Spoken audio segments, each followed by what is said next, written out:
Good evening, everyone. My name is Lori Gagan. I'm joined here this evening with my dear friend and colleague, Tracy Halverson. Phil Lyman will be joining us here momentarily, but Tracy and I thought we would go ahead and get started. I kind of wanted to ask a few things on SB 54 so that Tracy would be able to explain it for those of you who still might be a little bit confused on SB 54. So Tracy, so the Senate bill SB 54 was enacted in Utah in 2014.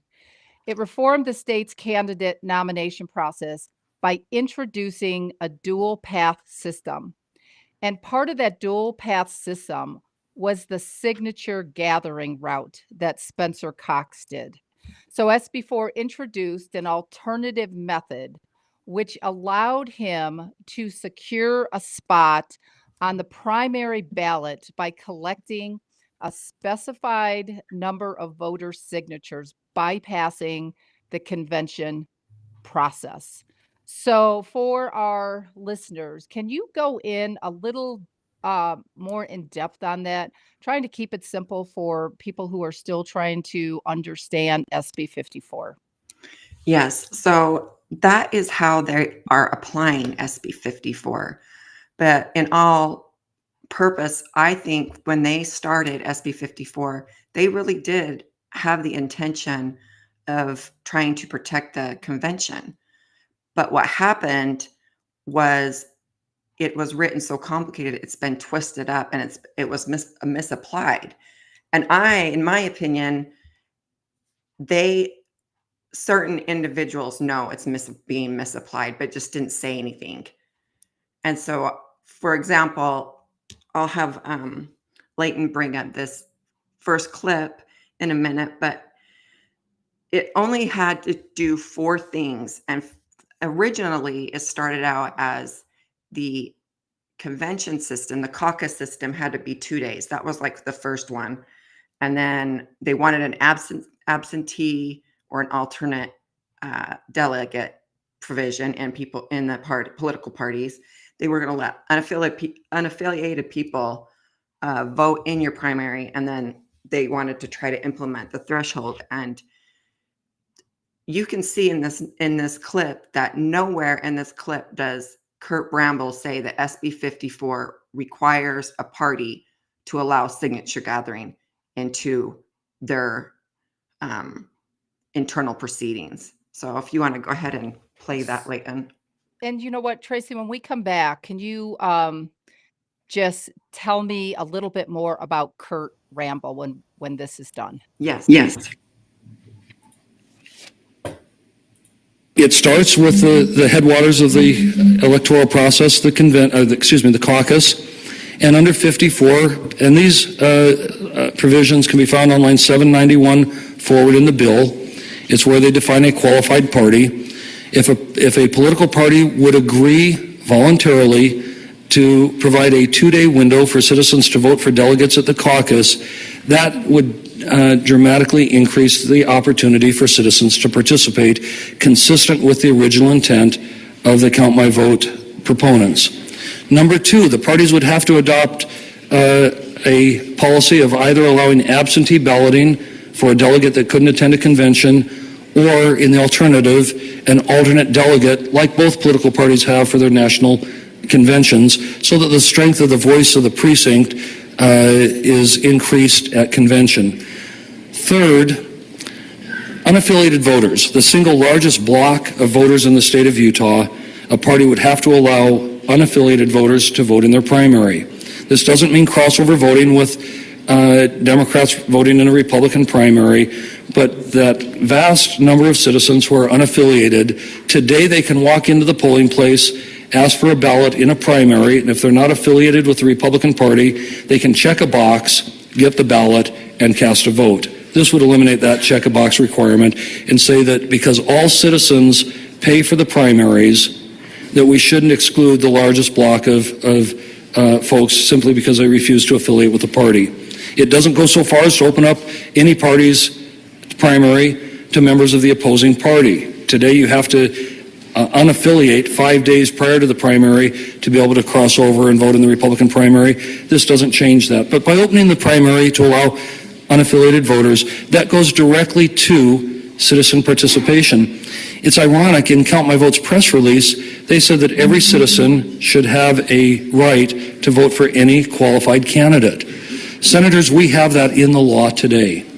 If an individual that is qualified under the Utah Constitution to run for office, or the U.S. Constitution if it's a federal seat, if they file as an unaffiliated candidate, every citizen that's registered to vote in the state can vote for that.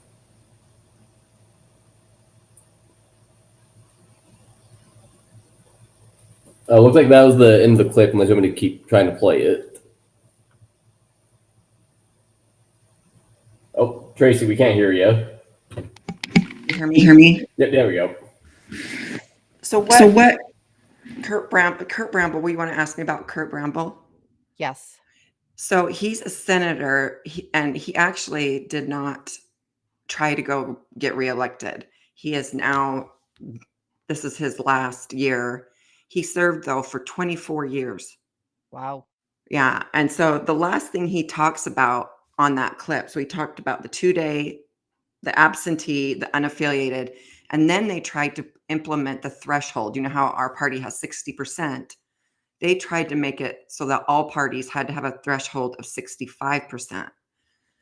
And by the end of what they do when they write Senate bills is they negotiate and trim and change things. And by the time that they were done with this Senate bill, the convention or the caucus system that was 2-day, that got nixed because all the parties said that is just too hard to do. You can't do a caucus system when you go get elected by your neighbors for 2 days. They said it was too hard to implement. And then the threshold was eliminated, so that was out. But he lists the 4 things of that bill. None of it said that you had to allow signature gatherers to your party or allow them to gather on your ballot. And the unaffiliated voters to vote in your closed primary, yes, that they added that. But during the first lawsuit that the party had, the Utah Constitution Party joined it, and they got that portion removed because it was unconstitutional. You can't just let other people vote in a closed primary on your primary ballot. Right. So that's who Senator Bramble is. So you can see that there was never in the intention of SB 54 being treated like it is, how they are applying it to the party today. And what year was it? I mean, given your background, you've been following this now for a number of years. When do you think that it first started with them abusing it? So it was passed in 2014, but it didn't become effective until 2000, I think, maybe the end of 2014. So it really wasn't in place until 2015. But during 2014, Spencer Cox, who is the governor right now, he was appointed as a lieutenant governor, Cox. Right. So he is the one that started right off the bat initially saying how that Senate bill was, how it applied to the candidates. Okay. And that's when all the first initial lawsuits started out. And you'll see we have a next clip of the lieutenant governor now, Deidre. Actually, she stands on the floor and testifies of how great the convention system is and how it benefited her. And that's why she was supporting Senate Bill 54, was because she was testifying that it still protected the convention and caucus system. And right now, the way they're applying it is they're applying it so that it's circumventing that system. So, Leighton, do you want to play that one?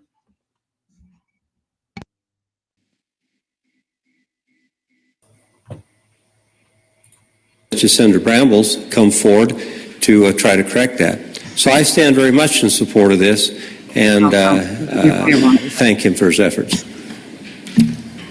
Senator Jones. Thank you, Mr. President.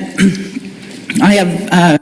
Sorry, Tracy, what were you trying to say? Yeah, that was the wrong clip. Oh, okay, the third clip then. Sorry about that. All right, this one then. Constitutional Convention at the time that these fathers of the Constitution and fathers of our nation. Sorry, not this one either. That's fine. We can go ahead and play this. Could get together and compromise and come up with solutions that were meaningful for both sides. I hold in my hand 2 copies of Senate Bill 54. One you'll vote on and the other we won't see. The Senate has voted on it and passed it to us. When I signed on to this bill, it was a much different bill than it is today. Many know me as not afraid to take on tough subjects, I guess, but also not afraid to take on difficult positions. And that's what originally SB 54 was. And then I learned, much like Madison, that when sides come together, you can get some of what you want and some of what you don't want, but combined, you're better than either effort would be alone. But only time would tell whether or not that effort will be rewarded with increased participation and increased involvement by citizens in their process. You know what the bill is. There are alternatives in the bill. One is a signature path to a direct primary held only within the parties. The other is an alternative to that path where you can collect some signatures depending on the varying offices that are offered in the state to run for to your heart's content. And upon arriving at those signatures, you can then qualify for the ballot, or you can go through the current historical nominating process of the convention. And through both of those processes, we are hoping to improve and increase voter turnout and voter involvement. I think a good. So Tracy, let me start off, let's talk about this. So with really what he was saying, the first governor who was elected after SB 54 was passed was the Republican candidate Gary Herbert. However, Gary Herbert went the traditional way in the traditional caucus convention. Am I correct in saying that? So then is it Spencer Cox who was the first governor then to go out and buy his way onto the ballot in regards to SB 54? No, he wasn't. What it essentially did is it created a business for somebody just to get signatures. Like it created someone's business, and that is their business, is to go get signatures and for these candidates, and they get a lot of money. I think Spencer paid over $170,000. I could be wrong, but it once they passed it and they started applying it like this, I think they saw that they had power and that they could not get unseated now. And so everybody started kind of using it because it was essentially just almost every one of them won that would gather signatures. Well, it's a way, if you have financial money, capital, you have money, it's an easy way to get yourself on a ballot. I mean, we all know what happened at the convention. You know, Spencer Cox didn't really do a lot of marketing, advertising, didn't really see a lot of his signs except going towards St. George. But he went into the convention knowing that he had funded, there was funds put in, so he was automatically on there.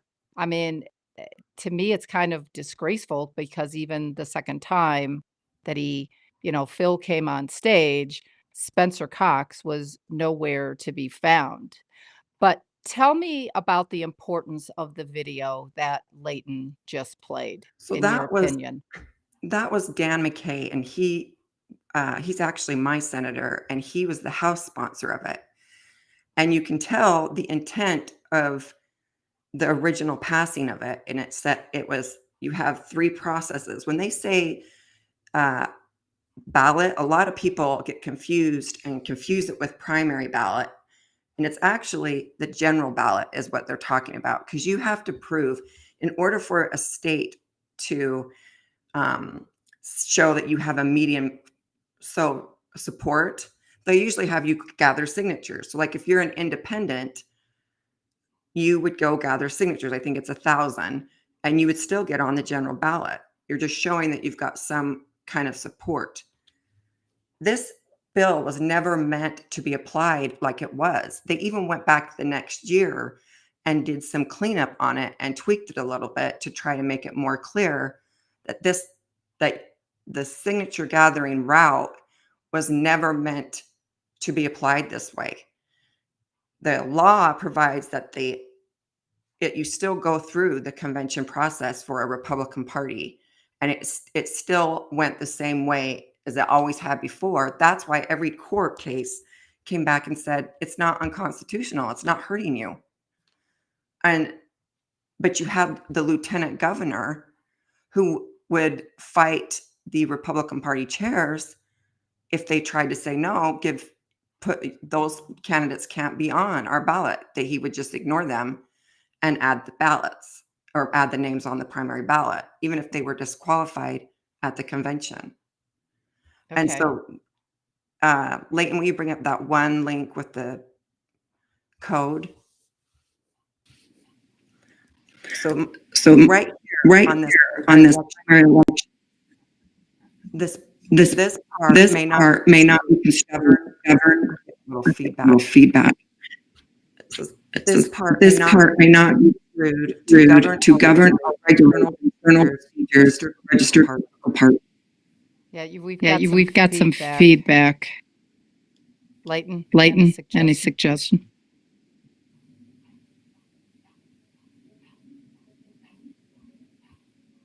Let's try that Try again. that Tracy. again, Tracy. Okay. Maybe Leighton. Yeah, you want me to read that for you? Yeah, will you mute? All right, so primary elections, part one. This part shall be constructed liberally so as to ensure full opportunity for persons to become candidates and for voters to express their choice. Part two. This part may not be construed to govern or regulate the internal procedures of a registered political party, enacted by Chapter 1, 1994 General Session. So you can take it back.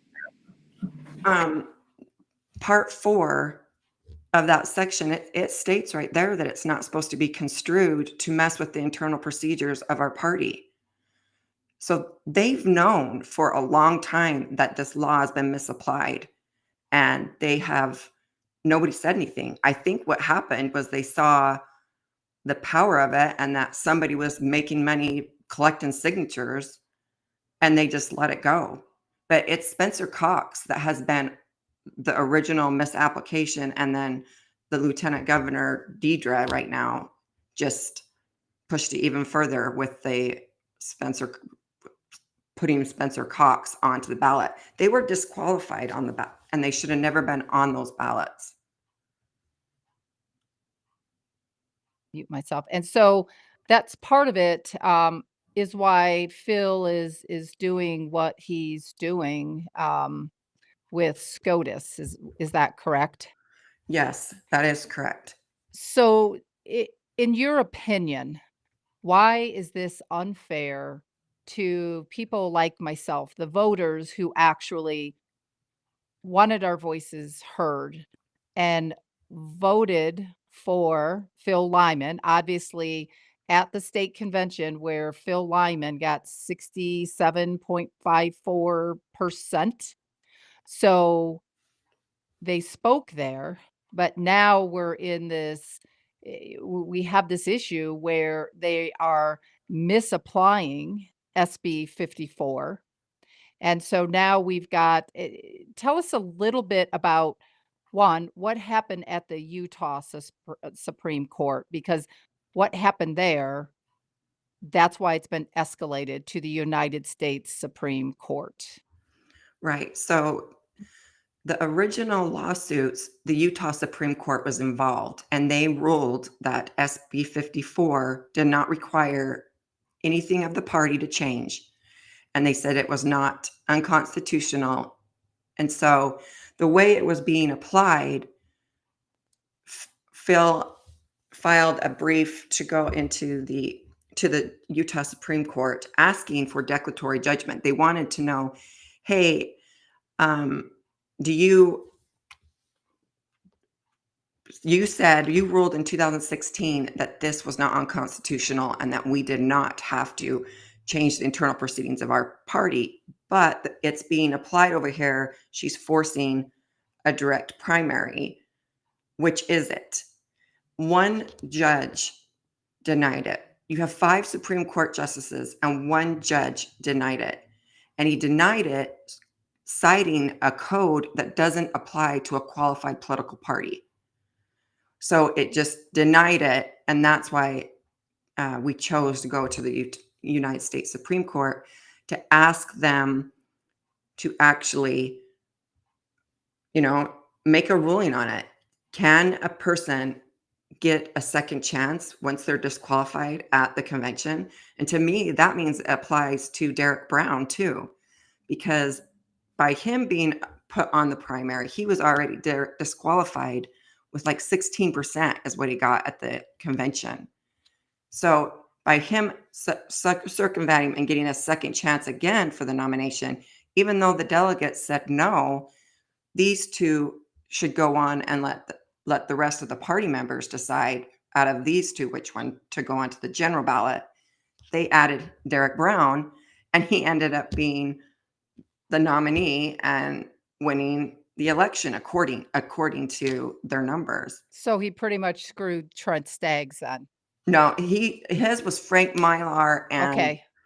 so his was Frank Mylar and Rachel Terry, I think. Oh, yes, yes. And then John Curtis, the same with him. He was disqualified. So it's impacting the entire nation. John Curtis is not a legitimate nominee. He was disqualified. He never qualified for the general ballot because the Utah Republican Party does not provide candidates a second chance at their nomination if they get disqualified at their nominating convention. It's just not in the rules. Leighton, can you play that clip from Spencer Cox talking about 60%. So if I get 60%, I'm on the ballot. I don't have to have a primary. The rest of the Republicans in the state, 700,000 county, but statewide for Republicans, and I think it's the same for Democrats, if you get 60% of those delegates, you're the nominee, period. End of story. Okay? That's it. That's it. So that's pretty telling. I mean, that's a tell-all right there. Yeah.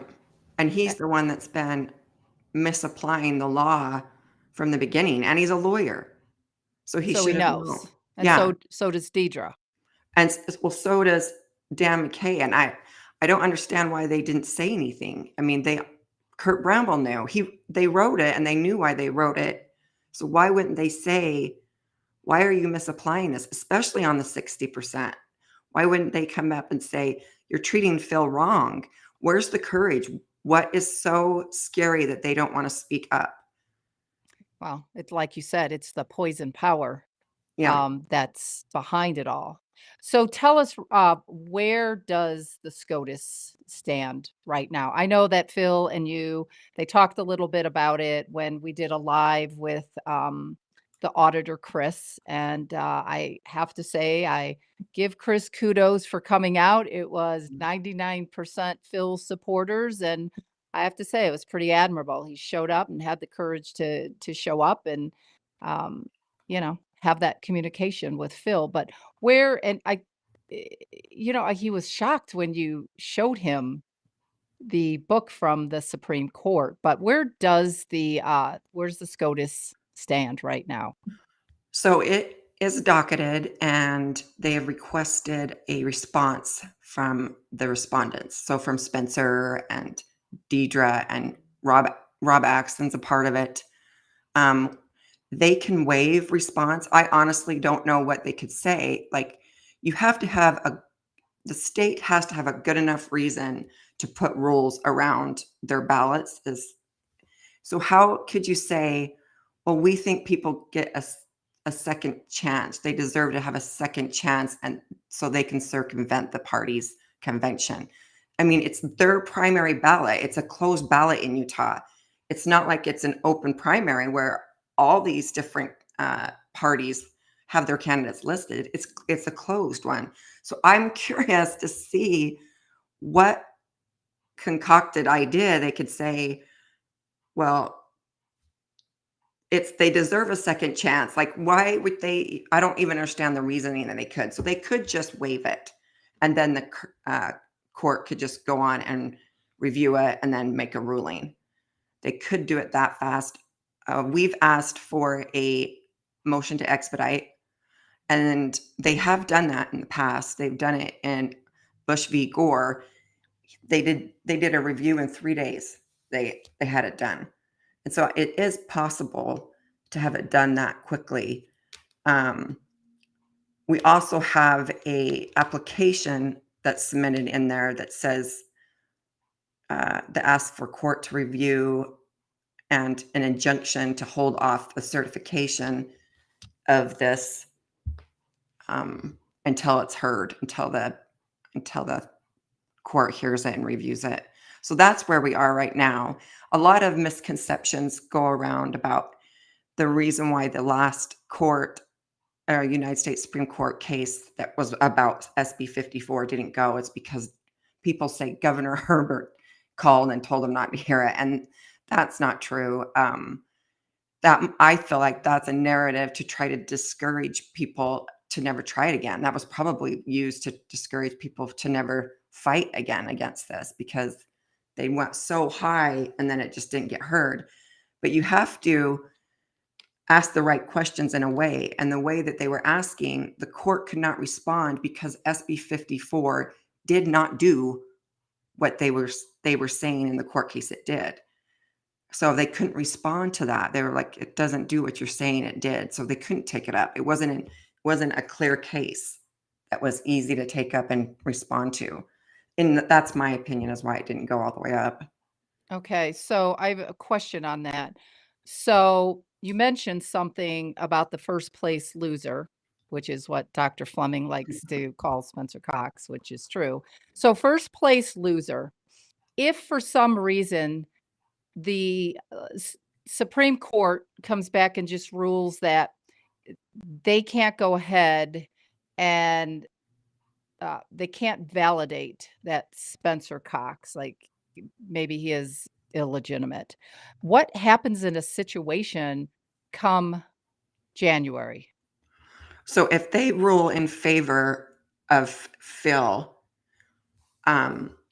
they remand it back down. And in the original court case with the Utah Supreme Court, he had asked to stop the general ballots from being printed. And he also asked the primary to be set aside. And everybody talks and pushes a narrative too that they never set aside an election. Well, they do, especially when there's fraud. And a counterfeit ballot was printed and mailed out, placing names on a ballot that should have never been there. They were disqualified according to the party. And so, yes, there could be that it's set aside and maybe redone, is what I'm thinking it's going to do. They'll have to redo it without the right people on the ballot, like without the candidates that were disqualified already through the primary system for at least the Republican Party. Okay. And then in that case, I mean, I don't think none of us know who's even running the United States at this part, since Kamala and Biden are literally have disappeared. So who runs Utah in a situation like that? There are laws in place that put in temporary people. So it'd be like this, the Senate president, I think is one of them.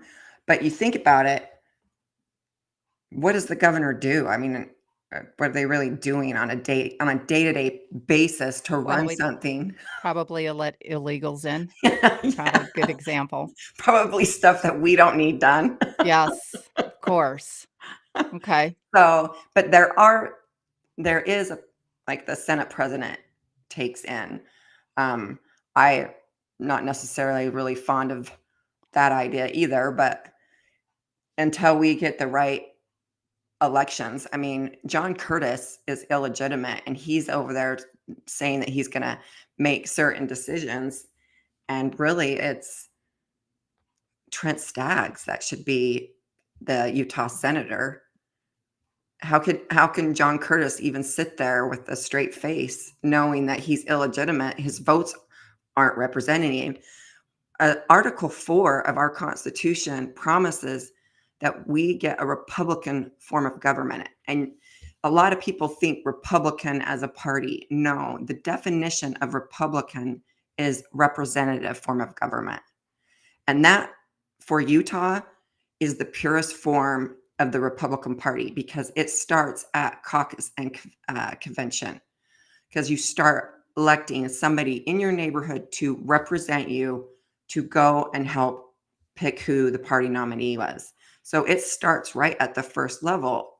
And that Article 4 was gutted by the application of SB 54 and how Governor Cox has dictated how it applied.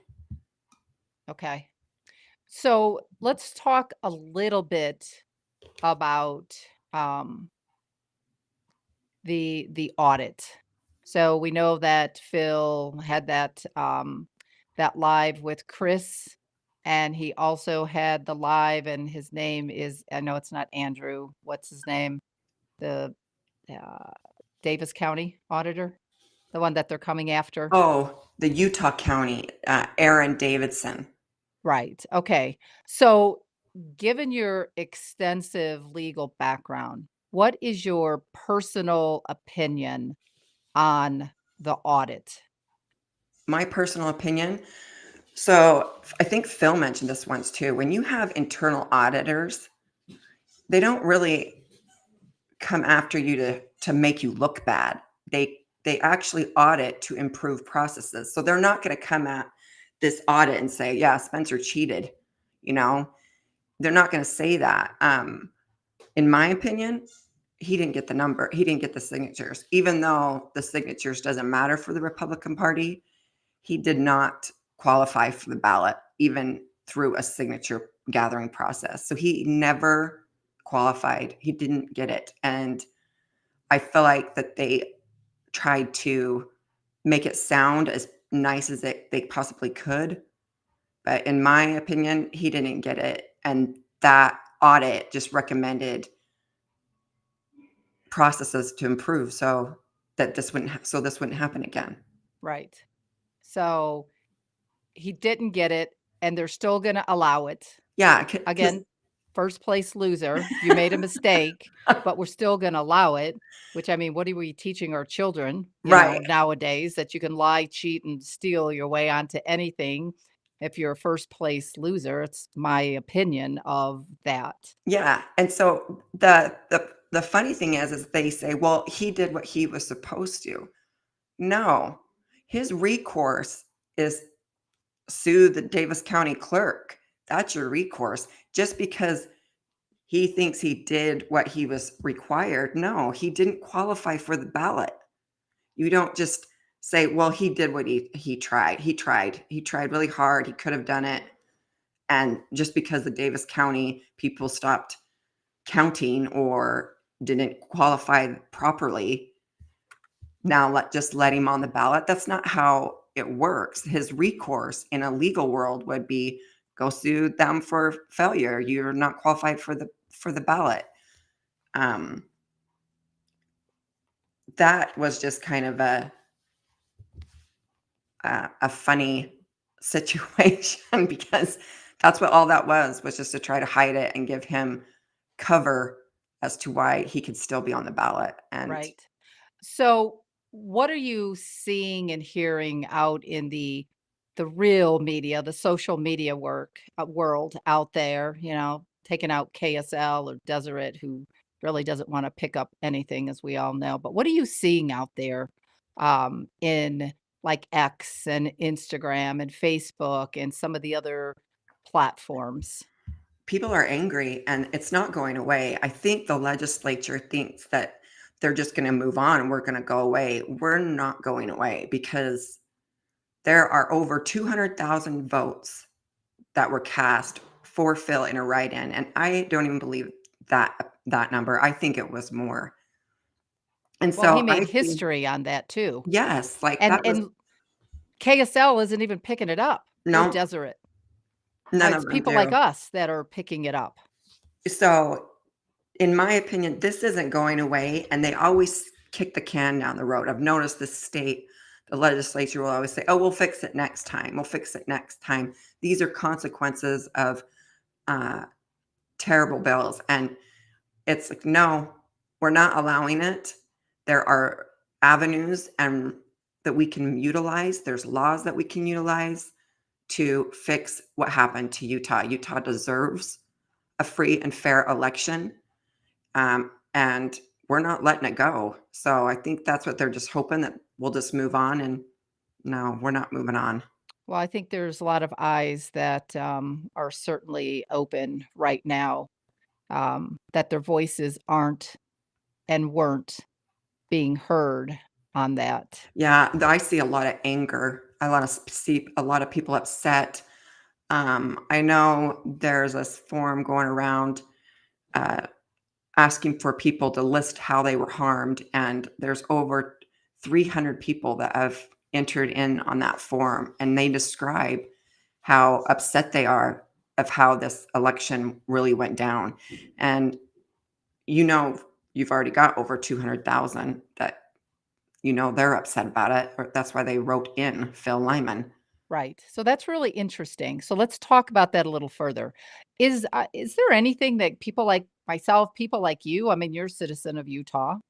Do the citizens have any right to enact anything because we feel that the election was stolen due to them not using SB 54 properly? Is there anything that the citizens can do?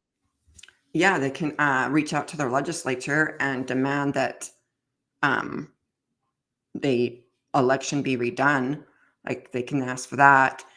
I think everybody's kind of waiting on this SCOTUS case, but there you can also, if you wanted to, you can sue yourself. Voters, just because voters, even if you weren't even affiliated, because I talked to the Constitution Party, a member of that party, and they said that they felt harmed because when you mess with one candidate, it impacts the ballot. And that is true, even for the Democrats, because instead of going up against an incumbent, you know, Brian King could have been going up against a new guy, and you never know. I mean, I know it's a dominant state of Republicans, but that you don't feel like you're getting a real shake, like if you want everybody wants a real contest. They don't want some fake that didn't even count because this vote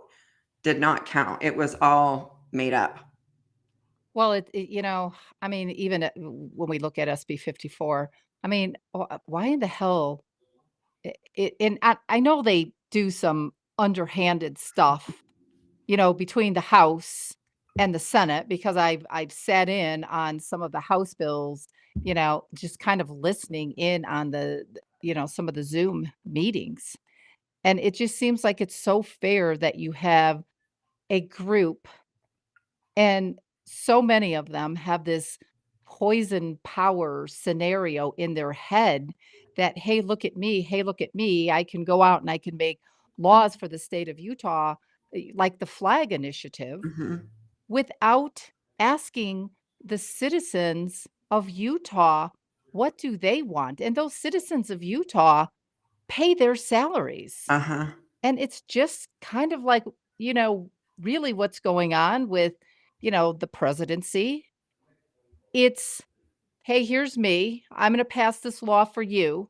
I don't give a crap if you voted me in or not. I don't need to listen to you. And it's just so sad that we're living in a state of just corruption. Right. And SB 54 really, I mean, I'm not saying wasn't corruption prior to that, but SB 54 sure allowed a lot of things to go on because, I mean, if you can't beat the system, if the cheat is so big that you can't beat it ever, what you would get that power, that poisoned power. You'd be like, haha, you can't unseat me because all I have to do is gather signatures and I'll win, you know?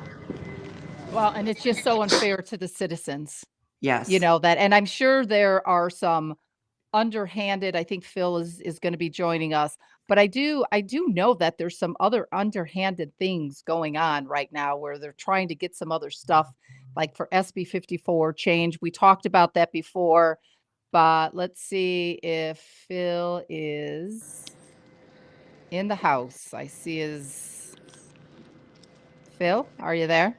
Yeah. Am I okay to Hey. just join audio? Yeah. Yep, you sure are.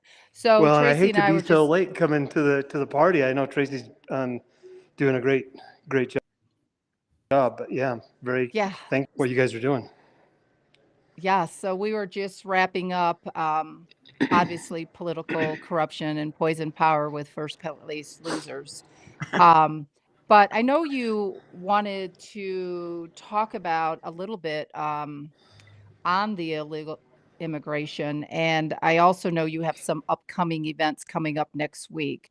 So why don't you go ahead and start on the few items that you wanted to bring to the table? Okay.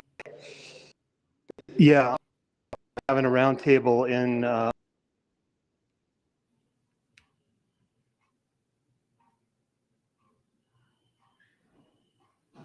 We lost him. Oh, we lost him. Having a little bit of technical difficulties in the travel world. this coming basically promote illegal immigration. And what you find is that Utah, even though it's not a border state, it's a border state to all the other border states. Arizona, New Mexico, almost California.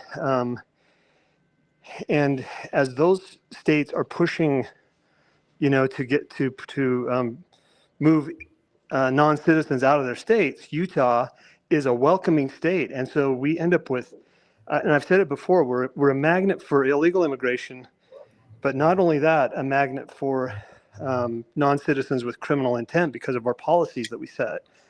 And so the same money that is pushing the illegal immigration effort is the same money that funded all of the election stuff, the CTCL and the CEIR and the ERIC, Electronic Records Information Center, and all of these things that are designed basically to steal an election. And I've told people, you don't just steal an election because you want to steal an election. You steal an election because you want to affect things on a much broader level. And, an America First candidate is going to stand in the way of that. And so they have ways of, structuring these elections so that you'll never get an America First candidate. And that's kind of what we're dealing with. I think at the bottom, or at the end of the day, we're dealing with this level of corruption on Utah's elections that favor someone who's willing to play that, that corrupt game. That's what you've got with Spencer Cox. That's why we end up with, candidates that people are just like, how in the world would Utah elect somebody like that? Well, they don't. Those people get selected and the elections are all lined up behind them, whether it's just lots of money, lots of propaganda, or actual manipulation of the election results, whatever it takes, those candidates will get in there.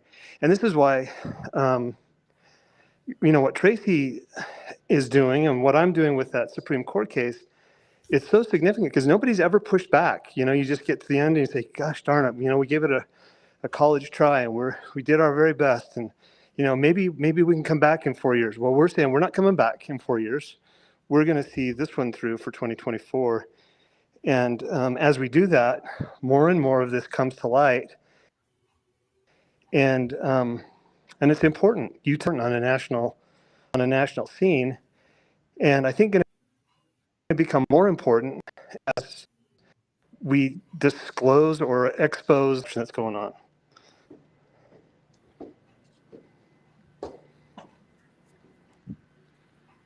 Am I even Yeah, there? I agree. I think it's worse and worse.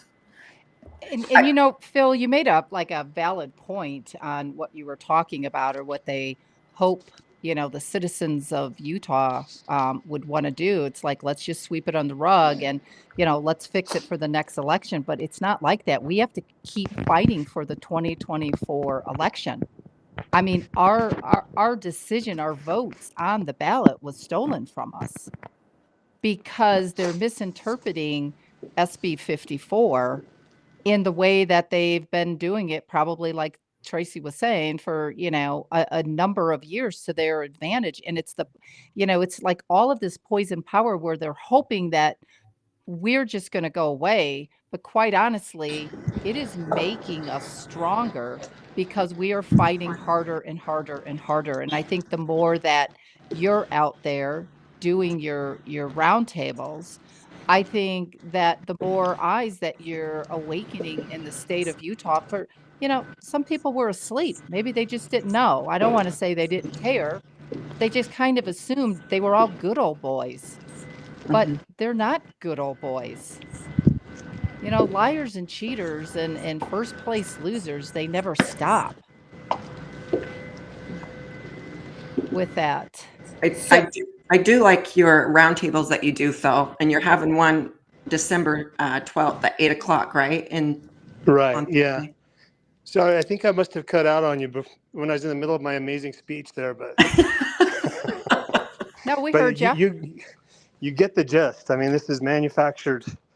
Um, these problems are not organic. They're made on purpose. So.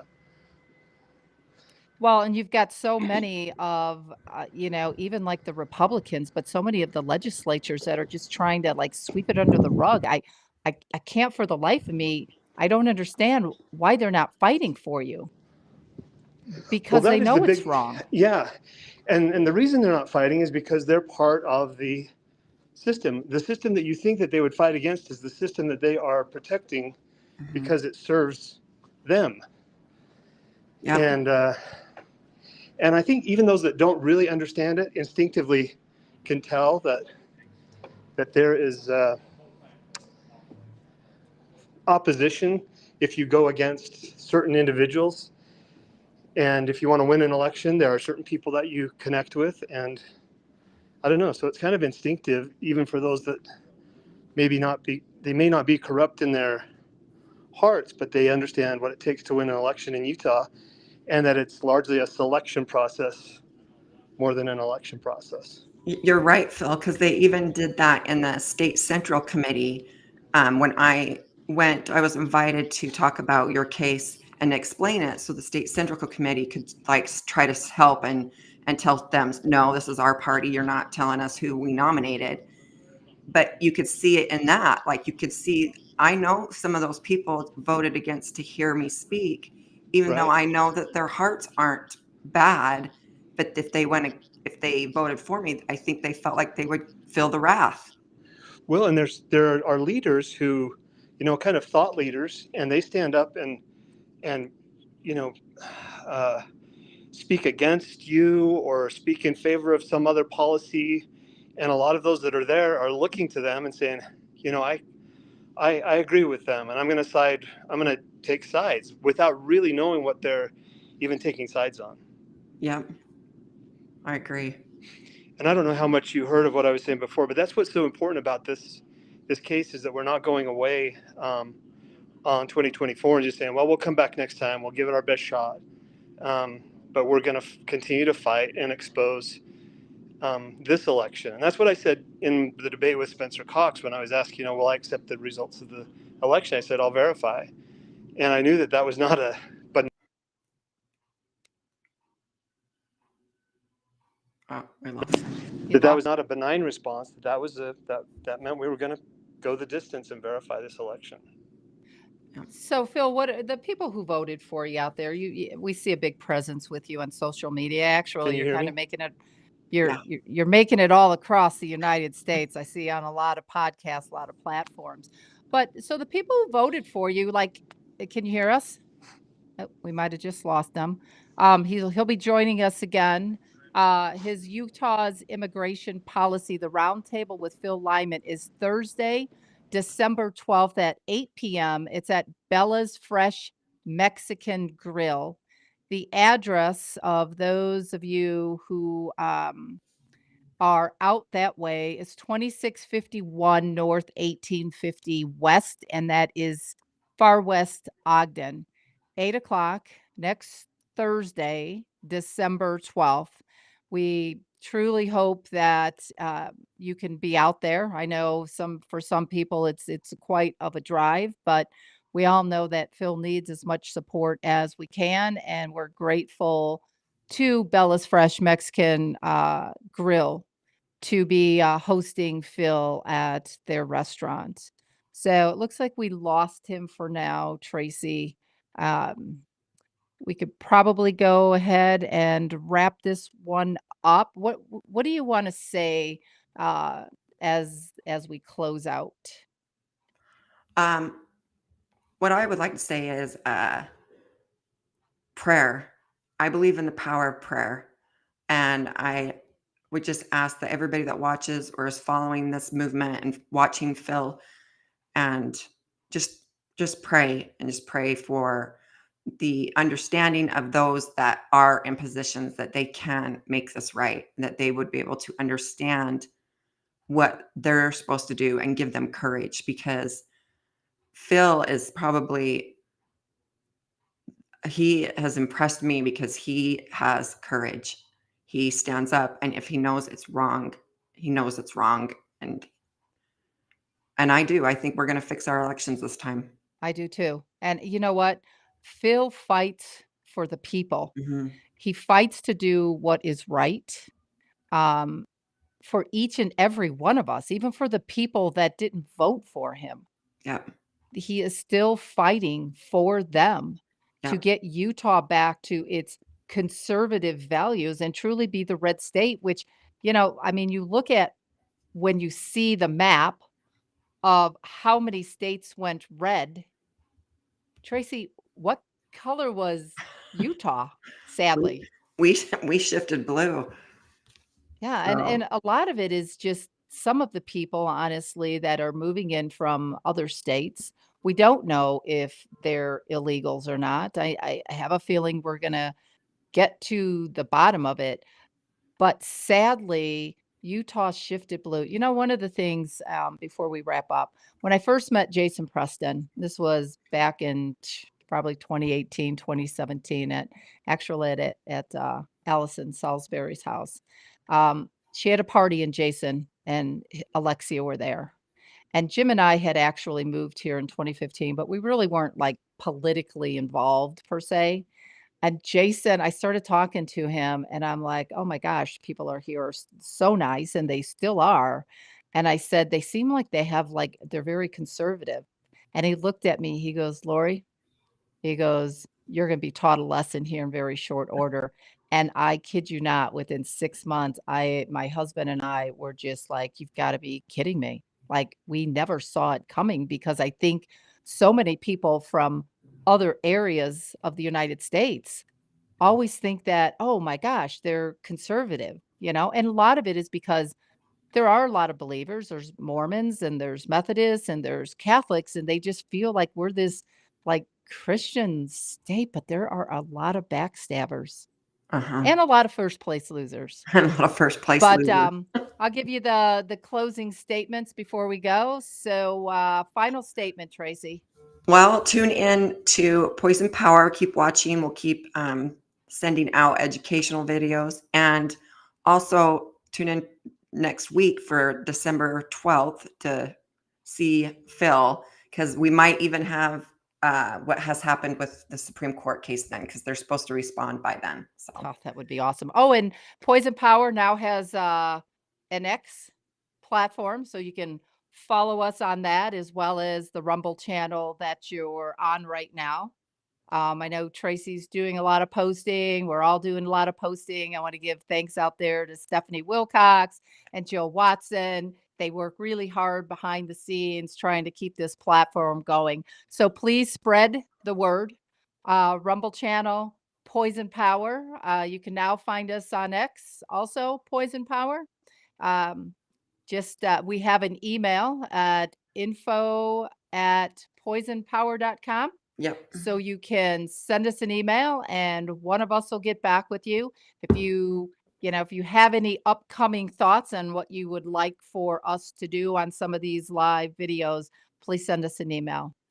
But good night for now, everyone, and keep fighting for Phil Lyman. And we'll get back with you on the next update on SCOTUS. Thank you, Tracy, so much. Have a